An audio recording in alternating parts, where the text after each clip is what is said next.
Hello. Hi, everyone.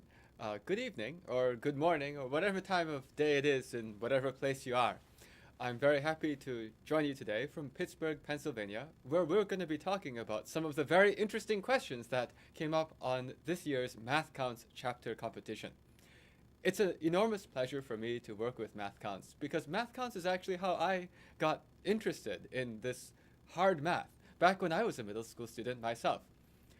Back then, I didn't really know what math was about. I actually thought that math was about thinking about arithmetic problems, where you just did questions with big numbers just because they were there.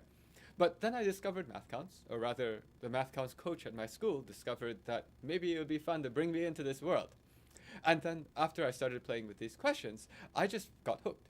And apparently, I'm still hooked because here I am today doing Math Counts problems. In fact, today, this show that we're doing is a collaboration, official collaboration with the Math Counts competition. And in this official collaboration, I actually haven't seen the questions before. And I'm coming out here to do them live with all of you in the hopes of trying to explain how you might go about trying to invent a solution to a question if it's the first time that you see it. I actually just saw that somebody requested that the sound get a bit louder. And so yes, I have a way to do that. I'll try to talk louder. Now, in these questions, these are from the chapter competition, which is a particular level of the competition that Math Counts runs.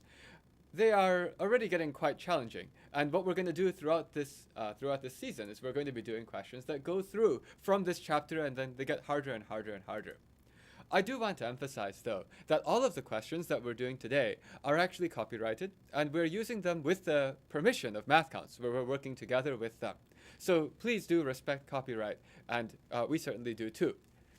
All right. Well, let's go ahead and get some math.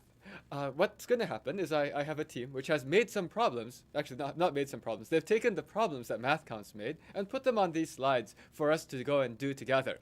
And as I've said before, this is actually my first time looking at these. So you'll also see how I make mistakes. And so hopefully, as I'm making mistakes, hopefully all of you who are watching this can help me fix those mistakes. Is everyone ready?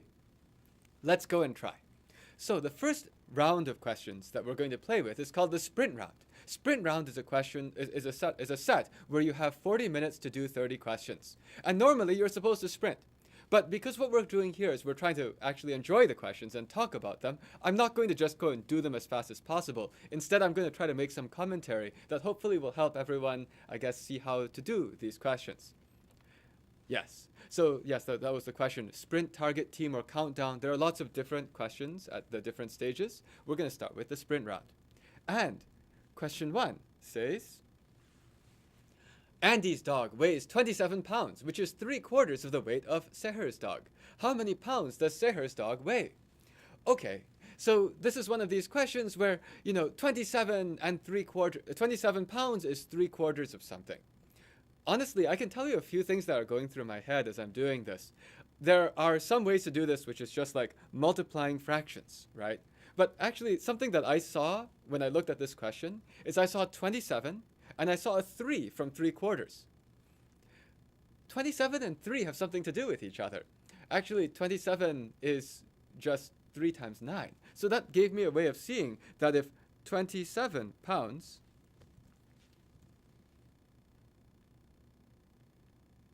is 3/4, let's draw an arrow. If that is 3/4 of the weight,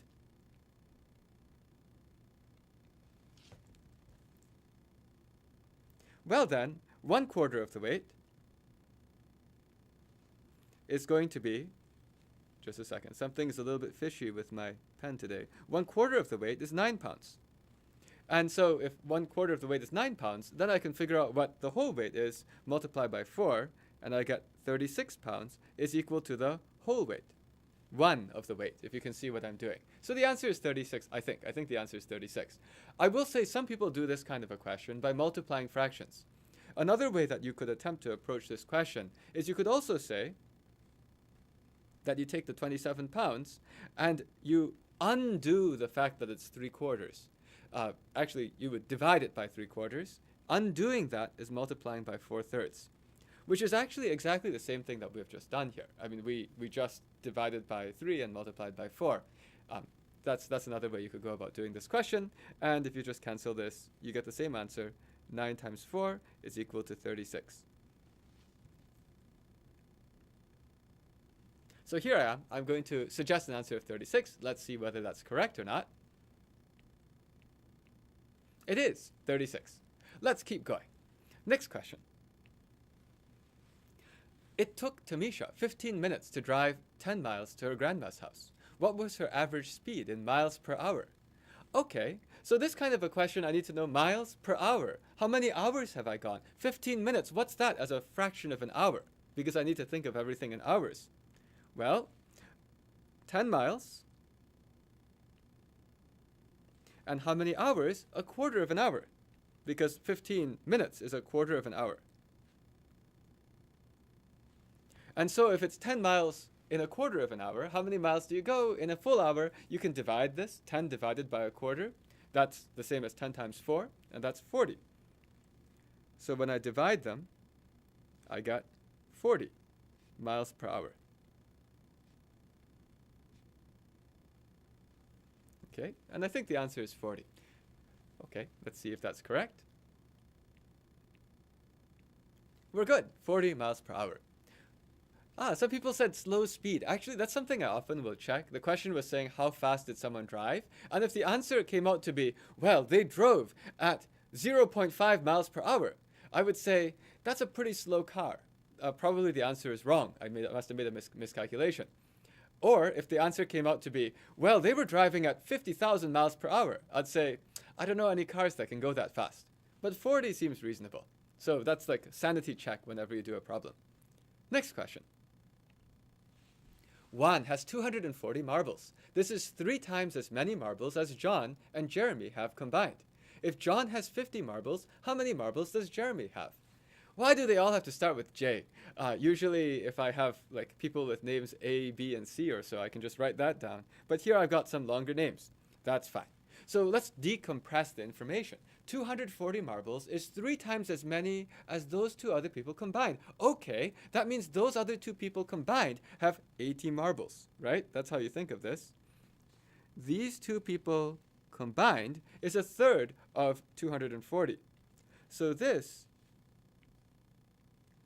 number here, this combined is, let's make it more readable, this combined is 80 marbles. Okay, so if that's 80 marbles, now I say John has 50 of them. So how many marbles does the other person have? 80 minus 50. I think this is okay. I see that somebody asked when this stream ends. We're going to do an hour today, an hour tomorrow, and an hour on Monday. So if we could do math, that would be an hour after you started, which is for us 6 o'clock p.m. Eastern Time in the US. So I get the answer 80 minus 50, which is 30. Let's see if that's correct. It's good. Next question. Oops. What is the area of the shaded triangle shown here? Oh, geometry. I like geometry. Oh, neat. So I have to do like some kind of Pythagorean theorem? Well, there's a 24, there's a 12. Do I need to figure this whole thing out? Or can I just use like half base times height? I think we can just use half base times height. Look, the base is 8. I was going to say all your base are belong to S, but then I realized that makes me too old. Never mind. Let me keep going. So this is the base. So the base is 8, all right? So this is going to be half of the base times the height. The height is here. Okay? So I should do half times 8 times 12. Half base times height.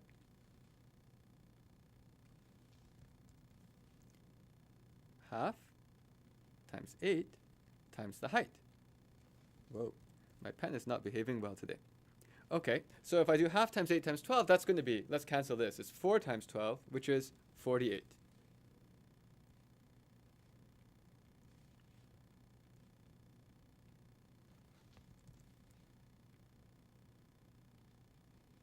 And I think that's the answer. Let's find out.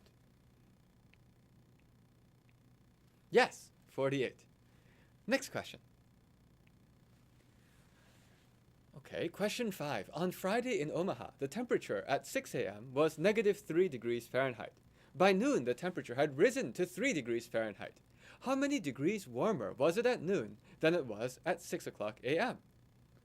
Oh, okay. So it looks like we just went from -3 to 3. I think that's 3 minus -3. That looks like 6. I think this must be one of these trick questions of trying to see if you can subtract negative numbers. But, yep, it's just 3 minus the -3, which is +6. I think that's the answer. Let's find out. Yes. Let's keep going. Usually with math counts, the beginning questions are more approachable, and then after a while they get harder and harder and harder. Okay.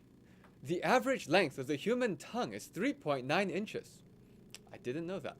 At an average length of 19 inches, a giraffe's tongue is how many times that of a human? Express your answer to the nearest integer. Oh, I have to do some kind of division. So I need to say 19 inches divided by 3.9 inches is what I have to do.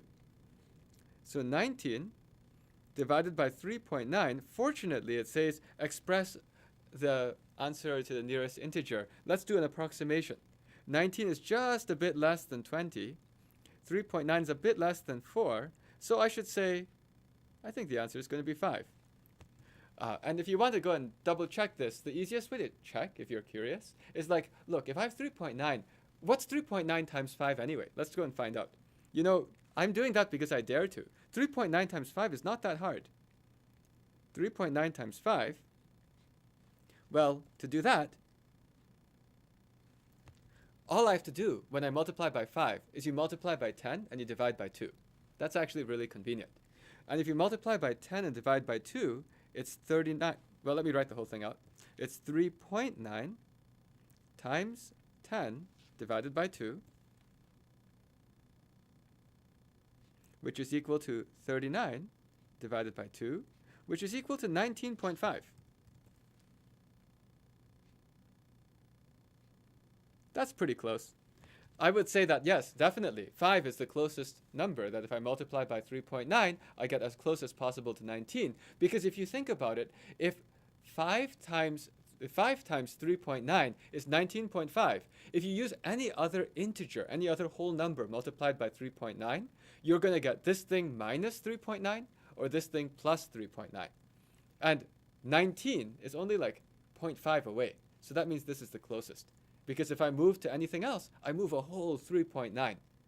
And I only need to move 0.5 to get to 19. So my answer is 5. Let's see if that's correct. Yes. Next question. Ooh, slime. To make slime, mix 1 ounce of school glue with ½ cup of water and a quarter cup of sodium tetraborate. Wonder where you buy that. Anyway, how many cups of water would be needed to make a batch of slime using ½ cup of sodium tetraborate? Okay, let's go and hunt for the numbers that are relevant. Sodium tetraborate is the magical ingredient. ½ cup, and over there it's a quarter cup. Okay, so in that case it looks like what I'm doing is I'm doubling my recipe. Where's my water? There's my water. Water is blue. ½ cup water. And now I need to double that. So I guess ½ cup times 2 is 1. 1. That must be the answer. 1 cup of water. 1. Whoops, where'd the answer go? Oh, there it is. Yes, it is 1. Good. Okay, next question. Oh, somebody told me what is this tetraborate. It's just board. I think you must mean it's just borax. I think that does sound familiar. Next question. Okay. If 1/6 plus 1/7 plus 1 over n equals 1/3, what is the value of n? Huh, cute. It's neat that you can just add 1 over little something and get 1/3. So if I want to do this, I guess I need to subtract some stuff away. And the thing that makes me happy is I don't really like to add 1/6 and 1/7. That's a horrible thing. It'll be something 42ths or 42nds or whatever they're called. But if I can subtract the 1/6 first, I like that. Look at that. I'd love to subtract 1/6 from both sides because 1/3 minus 1/6 is just 1/6. Oh, now I see what the answer is. Okay, let's do it. So I have 1/7 plus 1/nth is equal to 1/3 minus 1/6. A third is 2/6. So that's nice. And now what I get is 1 over n is equal to 1 over 6 minus 1 over 7. And one of the things that I learned while I was learning for math counts back when I was in middle school was that something really cool happens when you do this kind of a subtraction of unit fractions where the denominators are just 1 apart. Nobody taught that to me. It's just that I did enough math counts problems and I saw a pattern. It was awesome. If you take this subtraction, what is that? Well, here's my 1 over n. And if I take it over a common denominator of 6 times 7, the first one is 7 over 6 times 7. The second one is 6 over 6 times 7, right? Because 1/6 is 7 over 6 times 7. 1/7 is 6 over 6 times 7. 7 minus 6 is 1. It's awesome. So this is equal to 1/42th or 1/42nd, right? So the key here is it's like if I ever subtract two unit fractions where the denominators are 1 apart, they're called unit fractions because their numerator is 1, which is a unit. I guess unit is a word for 1. Unit's also a word for how like what units you're using, if that makes sense, like pounds or meters or whatever. But that makes sense because like a unit of measurement is basically saying what is a 1? What's a 1 measuring? 1 meter or 1 pound or 1 loaf of bread or whatever. Anyway, when the difference between the denominators is just 1, the subtraction is just multiply the denominators together and stick a 1 on top. So the answer is 42. And I see that, for example, Eason Liang has already put this up, that 1 over n minus 1 over 1 plus n is just 1 over n times n plus 1. But now that's our answer, 42, which is the answer to life, I think, according to some book. We're good. I think Math Counts must have chosen that on purpose because 42 is nice. Next question, question 9. Equilateral triangle ABC and square ACDE share side AC as shown. If square ACDE has area 9 square meters, what's the perimeter of this whole pentagon? Well, let's see. If the square has an area of 9, I like to label stuff. And I see that somebody has read books. Penguins is saying Hitchhiker's Guide to the Galaxy, so you know where 42 comes from. Well, if I see a 9 here, 9 square meters, that's going to be 3 times 3. I find it very relaxing to label a diagram. It just makes me feel like I'm understanding more about it. And furthermore, I also know something about this perimeter because this is an equilateral triangle. Equilateral triangle is going to have a 3 and another 3. So now, if I want to know the perimeter of the pentagon, look, it's just all 3s. There's 5 of them. It's a pentagon. So I add 5 3s together, and I get 15. 5 times 3, which is 15.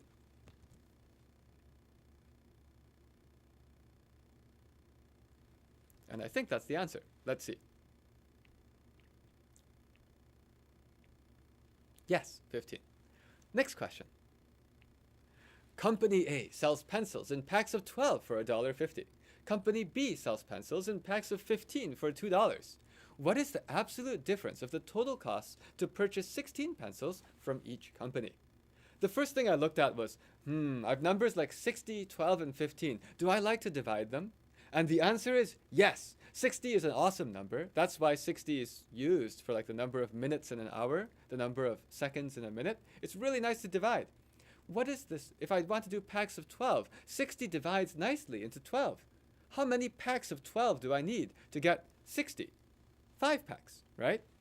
So what I'll do here is I'll say packs of 12. Oh, let's call them packs of 12. Well, you need to have 5 packs of 12. Let's stick a 5 in front. 5 packs of 12. So 5 packs of 12 is 5 times $1.50. 5 times $1.50. I'm trying to think, is it good for me just to go ahead and do the multiplication now? Well, I'll look at what else I need to compute too. The other thing is I want packs of 15. That's 4 packs of 15 because it's almost like a quarter of an hour, if that makes sense. I could have 4 packs of 15. And that's 4 times $2. Okay, I don't see any shortcuts here, so let's just go and start multiplying these. 5 times $1.50, that's just $7.50. This is one of these things where the more of these problems you do, the more nice coincidences you'll notice, that somehow 5 times 15 is 75. If you didn't know that, that's not a problem. You can actually just multiply them. I'm trying to think if there's an easier way to say how to see that. I mean, another way to see it is if I'm multiplying by 5, I could multiply by 10 first and then divide by 2. Multiplying by 10 gives you 15. Dividing 15 by 2 is 7.5. That's good. Then over here, if I have this 4 times $2, 4 times $2, that's just 8. I know how to multiply that. This is 8. So now if I have 750 and 8, the absolute difference, this fancy word absolute just means just give a positive number, or 0 or a positive number. And so the absolute difference between these is just 8 minus 750, which is 50 cents. So I'm looking at this. I'm looking to see what units I'm supposed to express the answer in. I don't see any, so I'm just going to write it like this, 0.50. In math counts, there's usually an answer blank, and the answer blank will tell you how many, what units to use, okay? So let's go and find out. What do we see here? 0.50? Ah, yes, 0.50.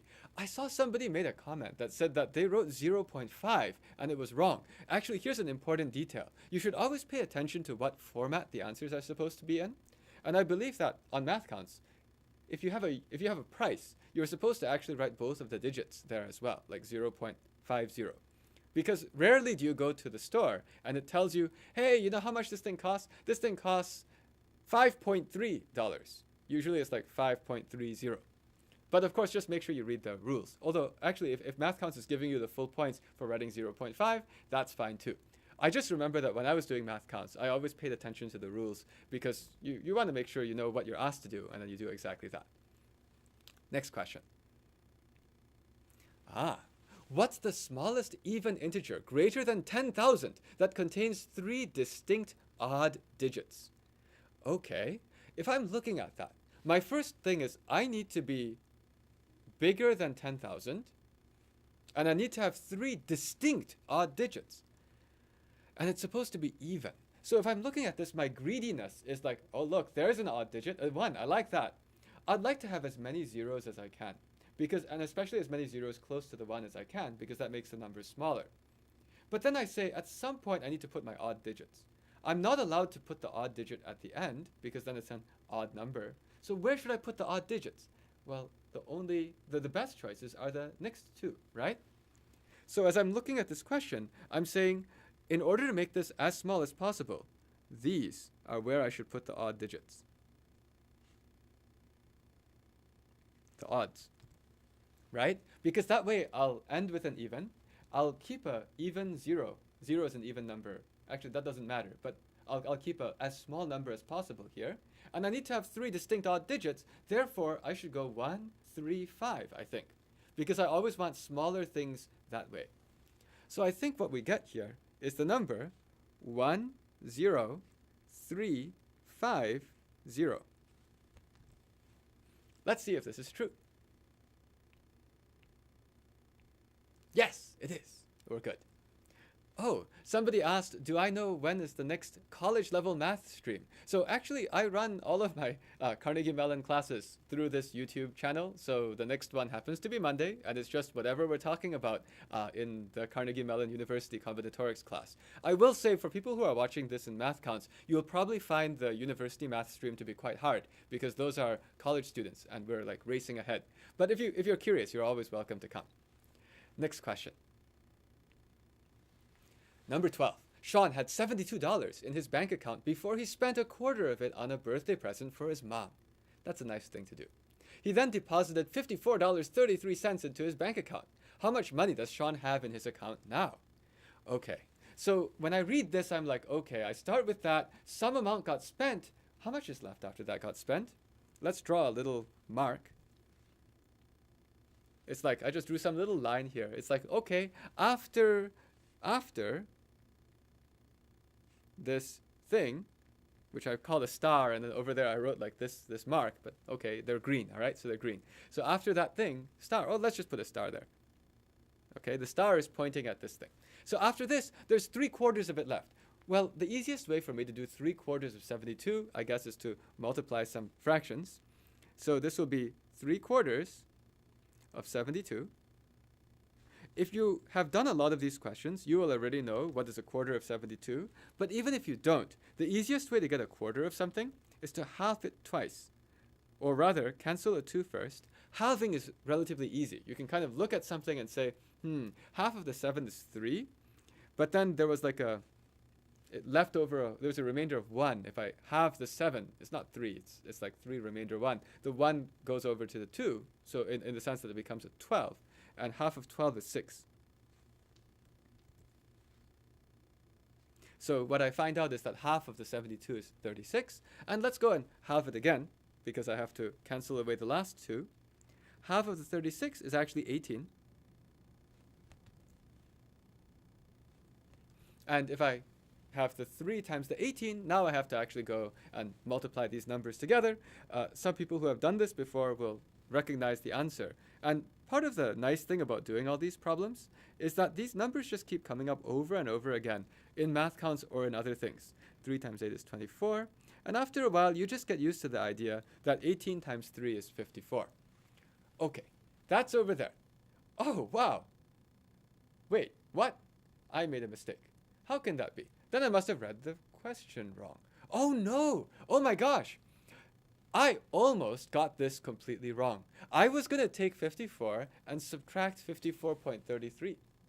Thank you, MathCounts, for choosing a number which would give me a negative answer, because I almost got this one wrong. If MathCounts had put a number here which was like smaller than 54, I would have happily gone and just said 54 minus that, I'm done.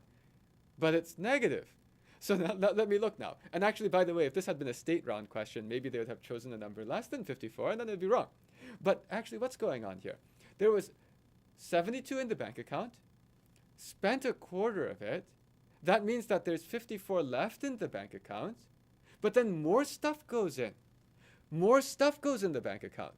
So it looks to me like the answer is 54 plus 54.33.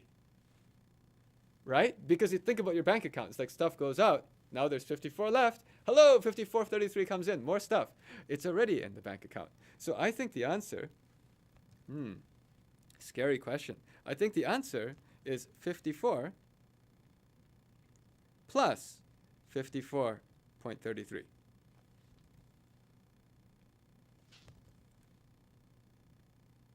And that is equal to doubling the 54 is 108. So I'm getting 108.33. That's my answer. Let's see what happens. Is that right? Ooh, that was close. I actually almost subtracted those. Oops. All right, let's keep going. Next question. Oh, somebody said $18 is not that expensive for a birthday present for me. Well, there's different costs of everything. I mean, actually, in my household where I was growing up, birthday presents were things that you made. So maybe there wasn't a direct cost. It was just that you cared and you'd make something. Let's keep going. 13.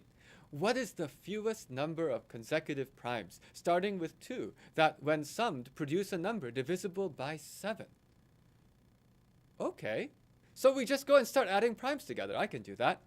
Just adding primes. Consecutive means I just go and I keep going. And I need to add them up and get a sum divisible by 7. The way I'll do that is I'll just write a column of primes. 2. Oh, I know. I'll label it like this. This is the prime. And this is the sum. Okay? And so when I start with 2, my sum is 2. What's the next prime? The next prime is 3. 2 plus 3 is 5. Okay, the next prime, 5. 5 plus 5 is 10. Oh, now, I'm lazy. Anyone who has watched my live streams knows that I'm really, really lazy. And 10 is just too big of a number. I can't add numbers like 10. I only care about whether the number is divisible by 7. So I'm going to do a trick. I'm going to say, not the sum, okay? Not the sum, just kidding, just kidding. Not the sum, just kidding. Not that. I actually want to write, just kidding. No, it's remainder. When divided by 7. Okay? Because actually, if I just keep track of the remainder, that's all I need. So I'll say, no, not 10. Bye-bye. It's 3. If all I care about is whether or not the remainder of the sum is 0 when I divide by 7, I don't need to drag around a 10. Drag around a 3 instead. The answer would be the same. Okay? So next prime, 7. Oh, that's not going to help me. You know what's going to happen if I add 7 to a number and I wonder what happens to the remainder when I divide by 7? Nothing. Okay, so it's still 3. What's the next prime? 9, right? No. Next prime is 11. 11. Gosh, 11 is too big. I can think of everything in terms of the remainders. Okay, I'm already going to introduce a symbol. If I write these 3 across and I write a 4, this 3 symbol, actually often when I'm teaching number theory, I'll even write a little 7 under it. This is not actually standard notation, but what I've just done here is I've said 11 and 4 have the same remainder when I divide by 7. So I can just go and use 4 instead. Wait, are we done? Because 4 plus 3 is 0. Oh, great. I mean, 4 plus 3 is 7. It's not 0. But then 7 happens to have the same remainder as 0. This is called mod 7. What we just did here is called mod 7. Because I wasn't sure how many of these I'd have to add together, so I just wanted to do everything with small numbers. And whenever I have any number, if I'm thinking of what I do when I want to know the remainder of the whole sum, I can always like drop everything down to whatever its own remainder was when I divide by 7. And then I could just go and add all of these together. Okay, so I think, and just double checking, I also want to double check because it's so short. So 2 plus 3 plus 5 plus 7 plus 11, those are indeed consecutive primes, okay? And that's my 0 I want, 0 remainder. And if I stare at this, do I believe that it makes a remainder of 0? This is how I'm double checking when I divide by 7. Well, yes, because here's how I'm going to look at it from a different perspective. That's not going to change the remainder of the sum, because adding a 7's not going to change whether or not the answer is divisible by 7. 2 and 5 together, those add to 7. So somehow if I pretend those don't exist, if I pretend this doesn't exist and those don't exist, the remainder is the same when I add them all up and divide by 7. And 3 plus 11 is 14. That's perfect. That's a multiple of 7. So I really believe that 2 plus 3 plus 5 plus 7 is 11. And if no, it's not. I really believe that 2 plus 3 plus 5 plus 7 plus 11 is a multiple of 7. And if you can see, I was able to be super lazy. I didn't actually ever add up all of these numbers. I just stared at it and saw it's going to make a multiple of 7. Therefore, the answer is 11. Oh, no. We have to read the question carefully. What's the fewest number of consecutive primes? Looks like 5. I see 5 of them. So that must be the answer. Or, I mean, I hope that's the answer. 5. Let's see. We're good. It's 5. Next question. Okay. What is the degree measure of angle A in the figure shown here? Oh, A is outside. Oh, these questions. This is a question where I learned how to do it because of math counts again. In fact, I learned a lot of geometry just by doing math counts competitions when I was in middle school. So one way to do this is to say, all right, remember, the sum of the angles of a triangle is 180. So this angle, which is outside, which is not A, this angle is 180 minus 49 minus 33. And I could figure that out, except I don't want to. Because if this part is 180 minus some stuff, what's A? Well, A and this together make 180. So we have actually just found the exterior angle formula. A is just the 49 plus 33. Right? Because that's how you can make this part plus that part equal to 180. You got to cancel the 49 and cancel the 33. And in general, whenever you have something like this, which is a triangle, got two of these internal angles, which are on the other parts of the triangle than this exterior angle, that's what it's called. This thing here is called the exterior angle. Then the exterior angle is just the sum of those two remote interior angles. I think that's what they were called. I'm trying to bring back memories of high school geometry here. But so I just need to add this. What's the fastest way to add 49 and 33? Not to do it the normal way. Instead, I'm lazy, remember? What's 49 close to? If I want to find a shortcut to be able to add this fast, 49 is really, really close to 50.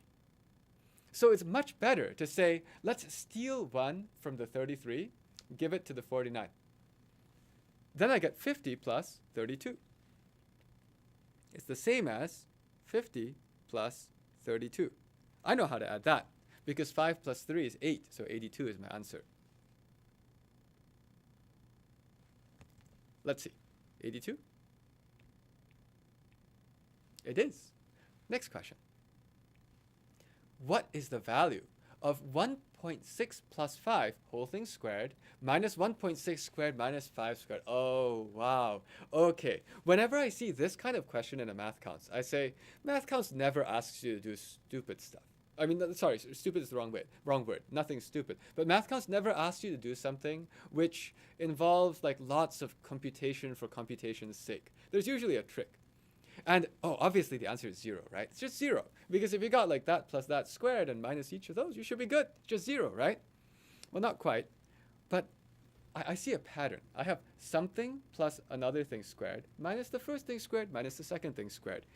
Let's try to expand this with letters. Let's add some letters. Suppose what I actually have is I have like, I have an A. A is equal to 1.6. I have a B, and B is equal to 5. Okay? And suppose that what I'm doing is I'm trying to do A plus B squared. Oh, what's that? What does it mean when I square? It just means times A plus B. Okay? And then minus the A squared, and then minus the B squared. Now this is not bad, because if I try to expand this out, you'll see something nice happens. You probably saw this if you took an algebra class already. But if you expand this, this gives you, by FOIL, right? First, outer, inner, last, something like that. So the A squared comes from here. You'll get a B squared also. But in opening up these brackets, you actually get an A squared plus, you get a B squared. But you also get an AB term, and you get a BA term. Let me just mark those. And that's 2AB. Okay? And then I'm going to minus an A squared. Let's use the green for the other one. Minus an A squared minus a B squared. Perfect. Because now I cancel. Look at that. The A squared cancels the A squared. The B squared cancels the B squared. How nice. Cancel. Cancel. What's a good color to use? White. So that means the answer is 2AB. Perfect. So actually, whenever you see this kind of a thing, if you see like the same pattern appearing and the same numbers appearing, you got to think they might be trying to give you something clever. And so I just need to know. I just need to know what is 2AB. Is that easy to calculate or not? Well, I need to know 2 times 1.6 times 5. I like the 5 because if I have a 2 times, let's put the 2 with the 5. 2 times 5 gives you 10. Now it's 10 times 1.6. I can do that in my head. 10 times 1.6 is 16. So if I had to know 2 times 1.6 times 5, what I just did is I just said, let's take the 2 times 5 and give you a 10 first. And then multiply by the 1.6, and that's equal to 16. Let's see if that's the right answer. Yes, and we're good. Next question. Question 16. Ooh, the answer was 16, but it was question 15. On a number line, what number is 2/3 of the way from 5/8 to 7/4? Express your answer as a common fraction. Oh, these kinds of questions. I'm trying to think which way I want to do this.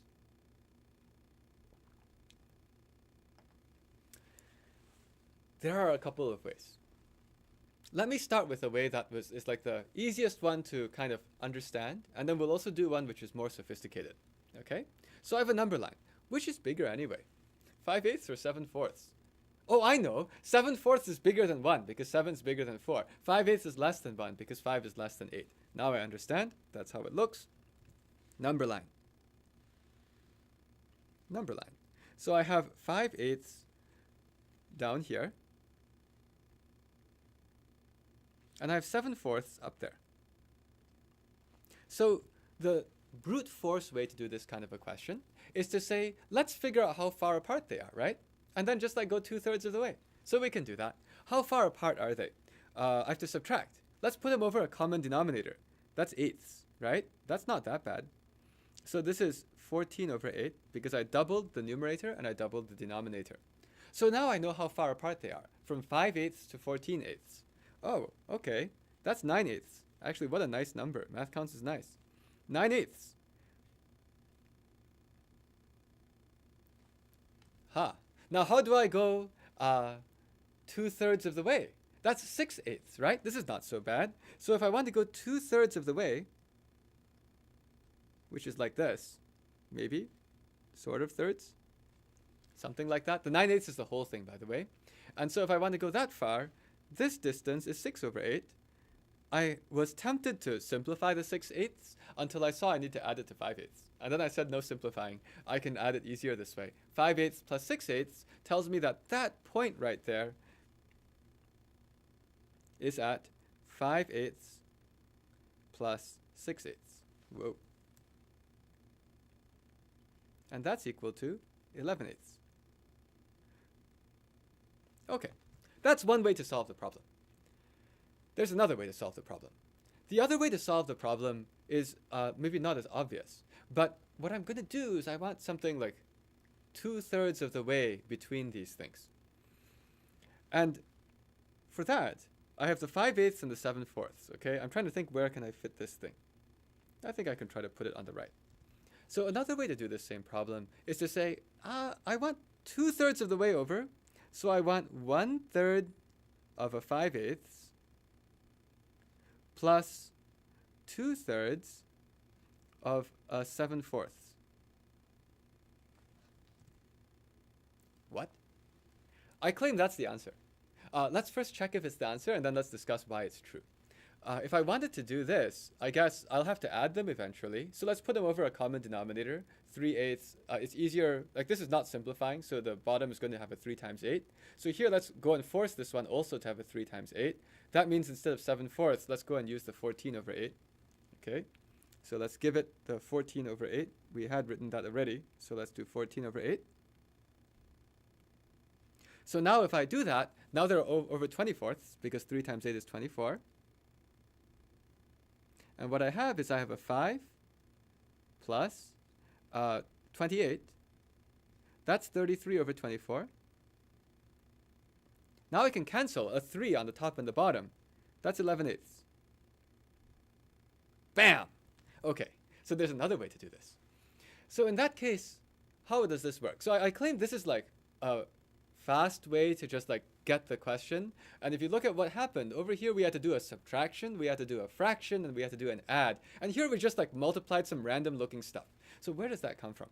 Well, the way that you can think of this is these numbers 5/8 and 14/8. Those are like normal things, like normal numbers. The 5/8 is this guy, and the 14/8 is this guy. Okay? So what I really did is I just said, I've got these two numbers, and I'm going to take 1/3 of the first one and 2/3 of the second one. Why? Well, here's a way of thinking of it. What if the question didn't say what number is 2/3 of the way? What if the question said what number is half of the way? What would you do? If the question said, find the number halfway between these two, would you subtract them, find the difference, take half the difference, and then add half the difference to the first one? Or would you do something else? How would you actually do it if it was halfway in between? Arithmetic average or something, says Eason. And arithmetic average or something just means add them both together and divide by 2, right? So normally the way you think of an arithmetic average or something, if you think of like doing A plus B and then dividing by 2, that's an arithmetic average, but that's the same as half A plus half B.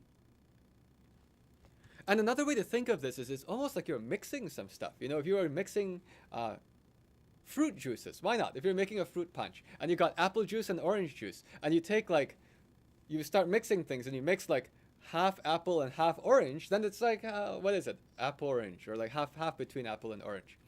But what we're doing here is we want to go 2/3 of the way to the other number. And here's how I always think of it. Let's pretend I'm making an apple orange juice mixture. And what I want is I want to have like 100% orange juice and no apple juice because I don't like apple juice or something.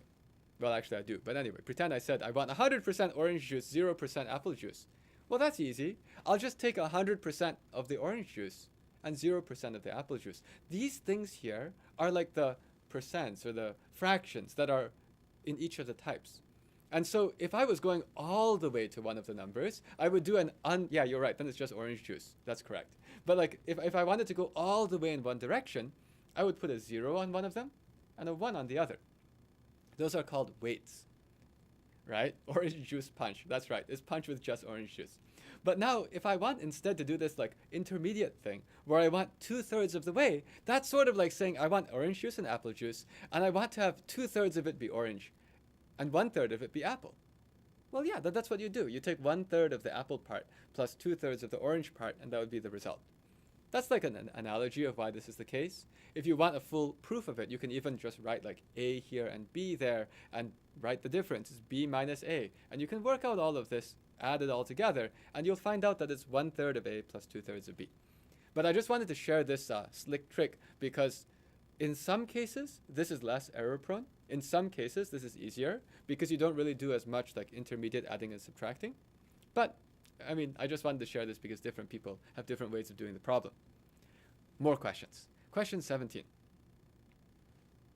Oh, wait, we have to check if the answer is right. Yes, okay, the answer is right. Although you can see I was already very confident the answer was right because I did it in these 2 different ways and got the same answer. That's actually how I always checked my answers when I was doing math counts, because otherwise you make too many silly mistakes. So the way to do it was to just go and say, do the question in like a couple different ways and see if they match. All right, question number 17. If the cube of a positive number is 3 times the square of the number, what is the number? That's a good question. I need an equation to see this. So there's too much going on. It's easier for me to say the cube of the positive number, well, the number is x, okay? What's the cube? X cubed. It's equal to 3 times the square of the number. Oh, okay. What's the number? This is not so bad. And you wonder, why did they say the word positive? Well, it's because there's a possibility. The number is 0, right? 0 is a possibility. But if you look at this, how do you get this to be the case? Well, actually, here's how I'm going to do it. I'm going to divide by x. But you have to be careful. You have to deal with the case of x being 0 because you can't divide by 0. And then you have the other case where x is not 0. So the way you think about questions like this is you've got 2 cases. The case where x equals 0 is actually a solution.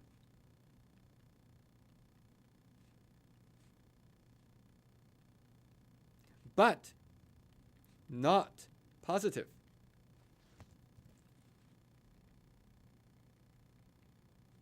So since it's not positive, that's not one of them. 0 is not a positive number, right? So that's not a solution. So then the other case is x is not 0.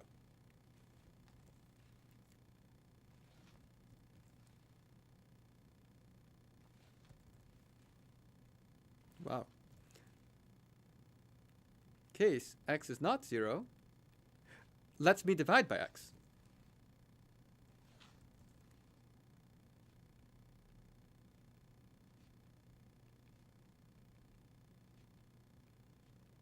Because you can divide by any number which is not 0. And actually I can divide by x squared. So that gives me just simply x equals 3. Okay, so the answer looks like 3. Actually, as you learn more and more algebra, what you'll find out is that this actually has 3 roots. This is a cubic equation. X cubed equals 3x squared is a cubic equation because it involves powers of x which are all whole numbers which are 0, 1, 2, powers of x which are like non-negative integer powers of x, x to the 0, x to the 1, up to x to the cubed. And cubed is the biggest, so it's a cubic equation. And in algebra, what you'll learn is that any cubic equation actually has 3 roots. It's just that there's repeated roots. And it turns out here that 0 is a repeated root, repeated twice, and 3 is a root, which is just once. Okay? People say things like, yes, you can just divide by x squared. You can, as long as you're in the case where x is not 0, and that's how you get this other case, x equals 0. People asked, is 0 positive or negative? It's neither. I guess it's neutral. Okay, great. So then in that case, the answer is 3, I think. Reading the question again, looks okay. 3. Next question. Jan and Jerome are mixing red paint with white paint to make pink paint in the ratio of 4 parts red to 5 parts white. We were just talking about this with apple juice and orange juice. How many gallons of red paint should they mix with 1 gallon of white paint? Express your answer as a common fraction. Okay, so it looks like what I'm doing here is, let's just go and highlight the important details. We had 5 parts white, and we have 1 gallon of white paint. Perfect. That's the white. That's the white. So now I know that 5 parts is 1 gallon. Therefore, 1 part is 1/5 of a gallon, right? So since 5 parts is equal to 1 gallon, that means that 1 part is equal to 1/5 of a gallon.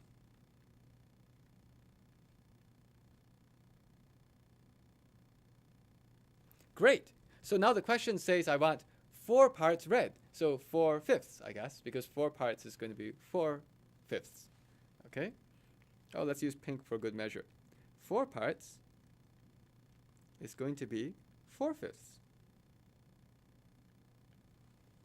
And is that what it's asking for? Yes, how many gallons of red paint? So I'll say 4/5 of a gallon. 4/5. Yes, we're good. 80 over 100. That's interesting. So if the question had asked for a percent, that's actually 80% as well. And it's just that in this particular question, it asks what is it in terms of fraction. And in a fraction, we always simplify. But you do have the same meaning. It's 80%, 80 over 100. Question number 19. The population of Clown Town in 2020 was 24,500. In 2021, the population had risen to 26,950. What was the percent increase in the population of Clown Town? That's a funny town. That was not exactly meant to be a pun. But anyway, let's keep going. So what was the increase? So 26,950 minus that. So I just have to subtract and then divide. Okay, so 26,000 minus this thing. The subtraction is nice. No borrowing, no borrowing. Look at that. So the 950 minuses a 500. It's nice. So I have 26,950 clowns minus 24,500 clowns.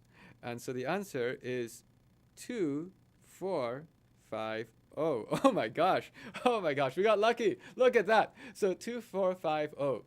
I'm supposed to know what was the percent increase in the population. And that 2450 is an increase over 254. That 2450 is an increase of what over 24500? That's 10% of it. It's nice. Because it's like just another 0 got added, right? That was nice. I was actually afraid that there would be some crazy numbers involved because percent increases usually are not actually nice numbers. But that is actually just 10% of 24500. So that's good. I think the answer is 10%. Okay, let's see what's next. Well, the answer is 10%. And what's next? A class meets 1 day a week for 4 weeks. The number of students in attendance at each of the 4 class meetings is given in the table shown. What is the sum of the mean and median number of students in attendance per week? Oh, okay, right. So I have 4 numbers, and I need to figure out the mean, and I need to figure out the median. I'll start with the median because it's the easier one. The median is the middle number, but there's only 4 of them. But that's okay. What the median means, what the median is you sort the numbers in order, you find the middle two numbers, and you average them. And it's pretty clear, 23 is the small one, 32 is the big one, these are the middle ones. They're not all perfectly in order, but the median is going to be halfway between these two, okay? So the median is halfway between 27 and 28, that's 27.5. Let's write that down first. Median, 27.5. Okay, now I have to take the mean. I'm pretty lazy. So the way I'm going to do this is I'm going to say all these extra numbers are just too big, okay? There's all these like 2's in front. I don't like 2's, but I don't like negative numbers either. So what I'm going to say is each of these is 20 plus something. And this is a trick I often use to find means when the numbers are like big and scary. So if I want to do that, I'm going to say this guy is 20 plus 12. This guy is 20 plus 7. This guy is 20 plus 8. This guy is 20 plus 3. Now, that means that the mean, the average of them all, will be 20 plus the average of those. It is a lot easier to average these four numbers because they're small. Is that okay? So let's go and average these four small numbers. If I want to average those small numbers, I just need to start adding them up. Ooh, that's really hard for you guys to see because that's like blocked up. I'll just not highlight it. But I want to average these, so I add them all up. But it's nice. Look at that. 7 plus 3 is 10. And look at that. 12 plus 8 is 20. I like that. That means that the sum of all of this is 30. Okay. That means that the average is 20 plus 30 divided by 4.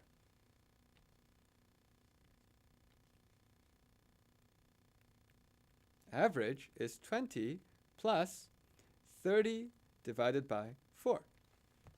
Is that clear? Because I just added these together, got 30 divided by 4. What's 30 divided by 4? Well, I need it as a decimal, I guess, because that's what I'm playing with. And I can just start dividing. If I want to divide by 4, I halve it, and I halve it again.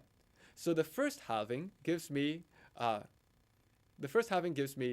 15, and the second halving gives me 7.5. What? They're both 7.5? That's cool. Okay, that's really cool. So this is 27.5. Immediately, that makes me say, there must be some symmetry here. I bet we could prove that. And that's how I'll double check my answer. And there is. This is so neat. Look at this. These two are exactly 1 apart. And how far do I go to get from the 28 to the 32? Let me write them in order on a number line. Then I can see everything. Oh my gosh. We don't usually expect the numbers to be this nice. But if I made that line, let's put them in order now. 23, 27, 28. Let's make the 8 more readable. 28 and 32. What do you see about the way I've laid these numbers out on the number line? That's a gap of 1, and that gap is 4, and that gap is also 4. It's all symmetric. When it's symmetric like this, that means that when it's symmetric around the median, that's actually what I'm doing. The median is right here, 27.5. If it's completely symmetric around the median, then both the mean and the median are 27.5. And that's nice. So let's finish. And this is how I double checked my answer to make sure I didn't screw up. Mean is also 27.5. Okay, if I want to add these two numbers together, 27 plus 27 is 54. It's doubling of 27. Doubling the 2 gives you a 4, like 40. But doubling the 7 gives you a 14, carries over, you get 54. And doubling a half gives you plus 1. So the answer is 55 for the sum. I'm showing how I think these through in my head, because not that that's the only way to do it, but there's like lots of different ways you can look at a problem. You could also just do the normal addition, 5, 5, 0, carry a 1, and so on, but you get 55. And I think the answer is 55. Is that right? Let's find out. It is. So that's good. And unfortunately, it looks like we've also gotten to the end of our hour. So the sprint round was supposed to be 40 minutes for 30 questions. We obviously didn't sprint, but I was doing this on purpose to kind of talk through how one would think about this. And as you can see, I hadn't seen the questions before. I almost made a terrible error. If you guys made mistakes while you were doing the contest, don't worry. That's like what happens. Well, I mean, I don't mean don't worry as in don't care, but don't feel bad. The important part is to learn how the mathematics works. And hopefully by doing these questions, you get to see all these neat coincidences, like 1/6 minus 1/7 is 1/42th or 1/42nd. Or all of these other things like that 1.6 plus 5 whole thing squared. That was nifty too. MathCounts has good taste in questions. And I encourage you, if you enjoyed these, I encourage you, no matter whether you passed on into the next round or not, do keep playing with the questions. We'll be back to continue from question 21 on tomorrow. And, well, I guess, until then, have a good night, have a good day, whatever. I'll see you in 23 hours. Bye-bye.